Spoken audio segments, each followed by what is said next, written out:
Segunda parte. Unos amores de Swann. Para figurar en el cogollito, en el clan, en el grupito de los Verduga, bastaba con una condición, pero esta era indispensable: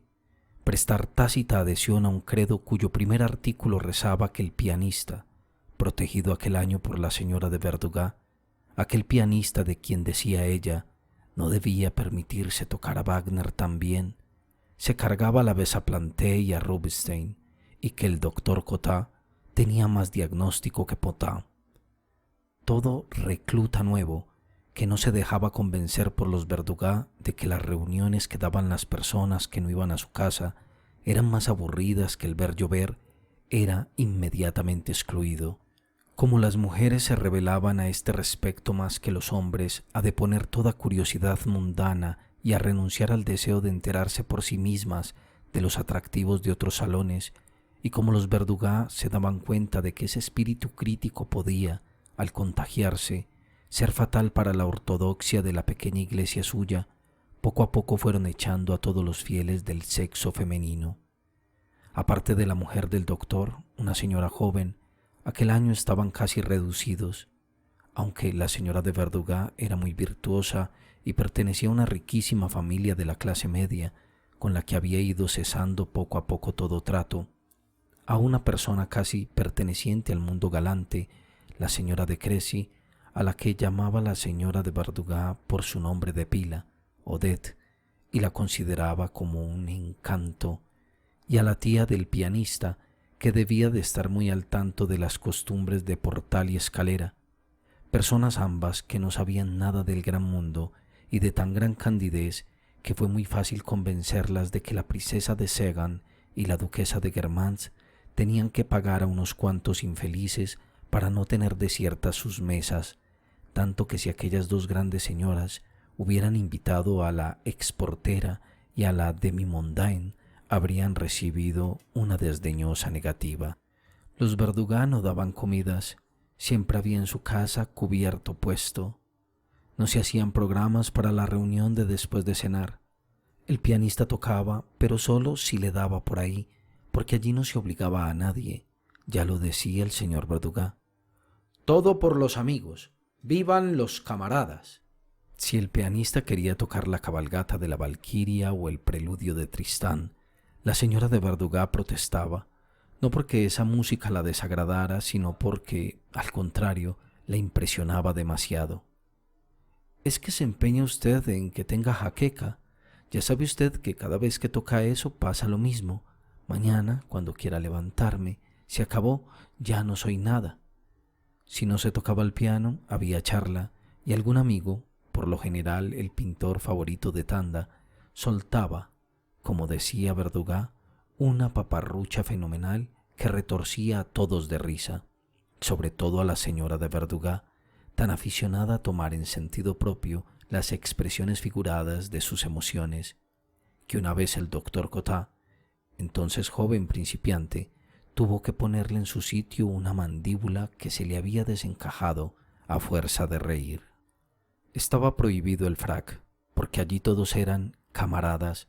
y para no parecerse en nada a los pelmas, a los que se tenía más miedo que a la peste y que eran invitados tan solo a las grandes reuniones que daban los Verduga muy de tarde en tarde y tan solo cuando podían servir para entretenimiento del pintor o para dar a conocer al pianista.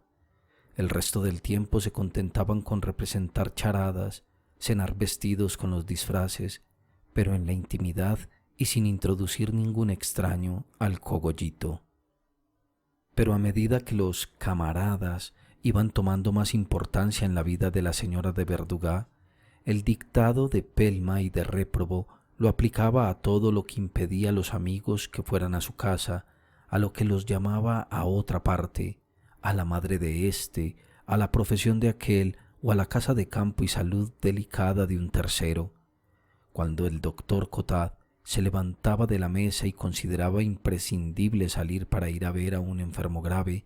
le decía a la señora de Verduga: «¿Quién sabe? Quizás le siente mejor que no vaya usted esta noche a molestarle. Pasará muy buena noche sin usted y mañana va usted tempranito y se le encuentra bueno. En cuanto entraba diciembre, se ponía mala de pensar en que los fieles desertarían el día de Navidad y el de Año Nuevo. La tía del pianista exigía que la familia cenara aquella noche en la intimidad, en casa de la madre de ella. «¿Y se le figura a usted que se va a morir su madre?», exclamaba ásperamente la señora de Verduga. «Si no va usted a cenar con ella la noche de Año Nuevo, como hacen en provincias». Esas inquietudes retornaban para Semana Santa. «Doctor, supongo que usted, un sabio, un hombre sin prejuicios, vendrá el Viernes Santo como un día cualquiera», dijo a Cottard el primer año con tono tranquilo, como el que está seguro de lo que le van a contestar. Pero esperaba la respuesta temblando, porque si no iba el doctor, corría peligro de estarse sola aquella noche. «Sí, vendré el Viernes Santo a despedirme, porque nos vamos a pasar la Pascua de Resurrección a Auvernia». «¿A Auvernia? Para dar de comer a pulgas y a piojos. Que les haga buen provecho». Y tras un momento de silencio: «Por lo menos, si nos lo hubiera usted dicho, habría podido organizarse algo y hacer el viaje juntos y con más comodidad. Igualmente, cuando alguno de los fieles tenía un amigo o una parroquiana, un flirt, que podían ser causa de deserción, los Verduga, que no se asustaban de que una mujer tuviera un amante con tal de que hablaran de su casa y de que la amiga no le antepusiera a ellos, decían: «Pues bueno, traiga usted a ese amigo», y se le llevaba a prueba para ver si era capaz de no guardar ningún secreto a la señora de Verduga y si se le podía agregar al clan.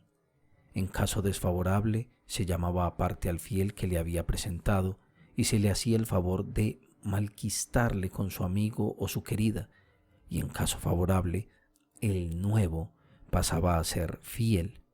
Así que aquel año la demi-mondaine contó al señor Verduga que había conocido a un hombre encantador, un señor Swann, e insinuó que él tendría mucho gusto en poder ir a aquellas reuniones. Verduga transmitió acto continuo la petición a su esposa.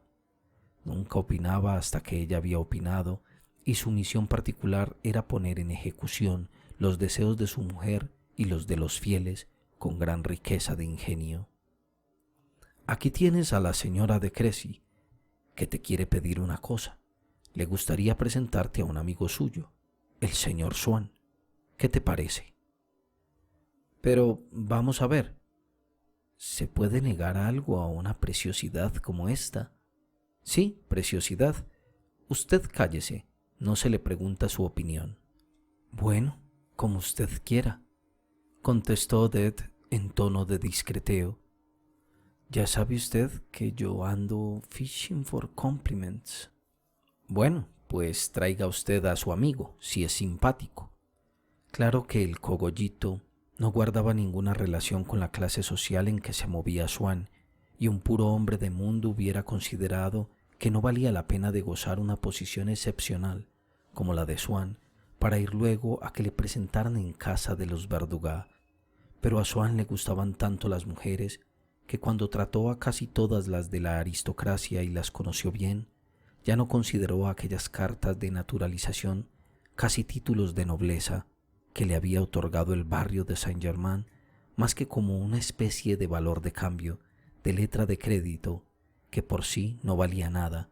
pero gracias a la cual podía ser recibido muy bien en un rinconcillo de provincias o en un oscuro círculo social de París donde había una chica del hidalgo del pueblo o del escribano que le gustaba. Porque el amor o el deseo le infundía entonces un sentimiento de vanidad que no tenía en su vida de costumbre, aunque ese sentimiento debió de ser el que antaño le empujara hacia esa carrera de vida elegante donde malgastó en frívolos placeres las dotes de su espíritu y puso su erudición en materias de arte a la disposición de damas de alcurnia que querían comprar cuadros o amueblar sus hoteles, y que le inspiraba el deseo de brillar a los ojos de una desconocida que le cautivara con mayor elegancia de la que implicaba el solo nombre de Swann. Lo deseaba especialmente cuando la desconocida era de condición humilde. Lo mismo que un hombre inteligente no tiene miedo de parecer tonto a otro hombre inteligente, el hombre elegante no teme que su elegancia pase inadvertida para el gran señor, sino para el rústico. Las 3/4 partes de los alardes de ingenio y las mentiras de vanidad que, rebajándose, prodigaron desde que el mundo es mundo los hombres, van dedicadas a gente inferior. Y Swann, que con una duquesa era descuidado y sencillo, se daba tono y tenía miedo de verse despreciado cuando tenía delante a una criada. No era de esas personas que, por pereza o por resignado sentimiento de la obligación que crea la grandeza social de estarse siempre amarrado a cierta orilla, se abstienen de los placeres que les ofrece la vida fuera de la posición social en que viven, confinados hasta su muerte, y acaban por contentarse cuando se acostumbran, y a falta de cosa mejor, con llamar placeres a las mediocres diversiones y los aburrimientos soportables que esa vida encierra. Swann no hacía porque le parecieran bonitas las mujeres con que pasaba el tiempo, sino que hacía por pasar el tiempo con las mujeres que le habían parecido bonitas, y muchas veces eran mujeres de belleza bastante vulgar, porque las cualidades físicas que buscaba estaban, sin darse cuenta él, en oposición completa con las que admiraba en los tipos de mujer de sus pintores o escultores favoritos. La profundidad y la melancolía de expresión eran un jarro de agua para su sensualidad, que despertaba en cambio ante una carne sana, abundante y rosada. Si en un viaje se encontraba con una familia con la que habría sido más elegante en otra relación, pero en la que alguna mujer se le aparecía revestida de un encanto nuevo, guardar el decoro, engañar el deseo que ella inspiró,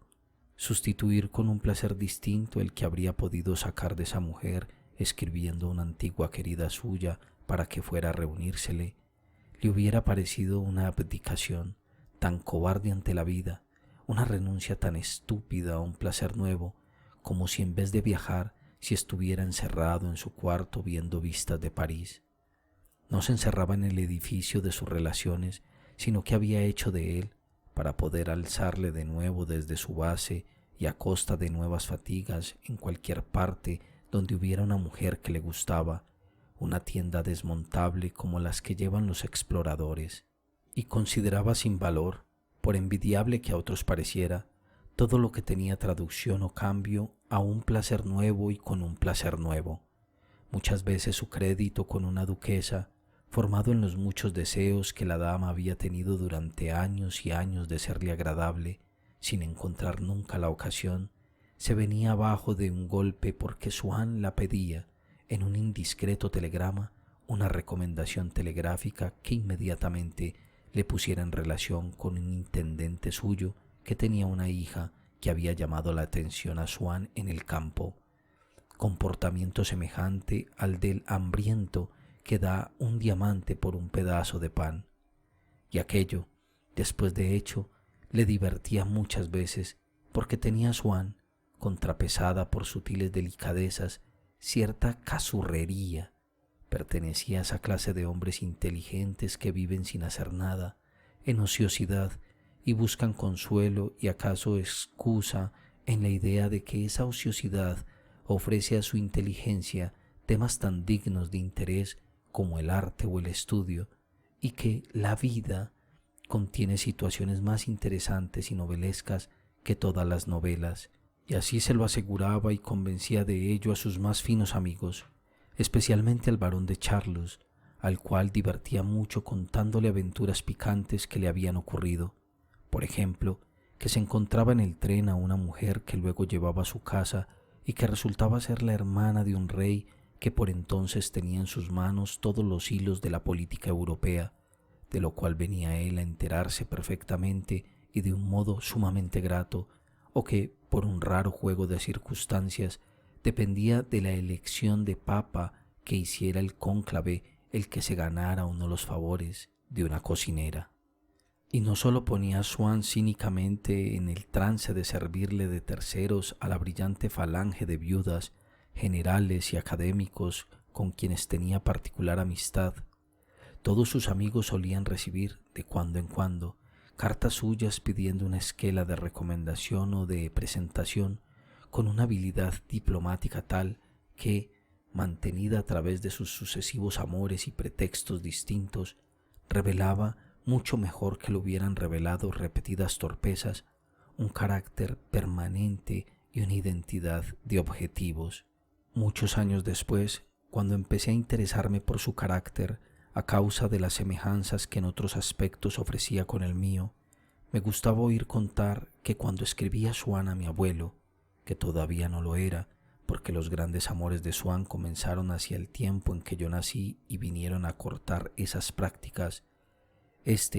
al ver en el sobre la letra de su amigo, exclamaba: «Este Swann ya va a pedir algo, ojo». Y ya fuera por desconfianza, ya por ese sentimiento inconscientemente diabólico que nos impulsa a ofrecer una cosa tan solo a las gentes que no tienen ganas de ella, mis abuelos oponían siempre una negativa absoluta a las súplicas más sencillas de satisfacer que Swann les dirigía, como presentarle a una muchacha que cenaba todos los domingos en casa,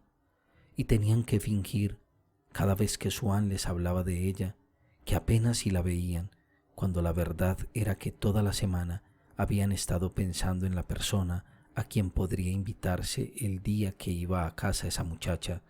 sin dar muchas veces con el invitado apropiado, todo por no querer hacer una seña al que tanto lo estaba deseando.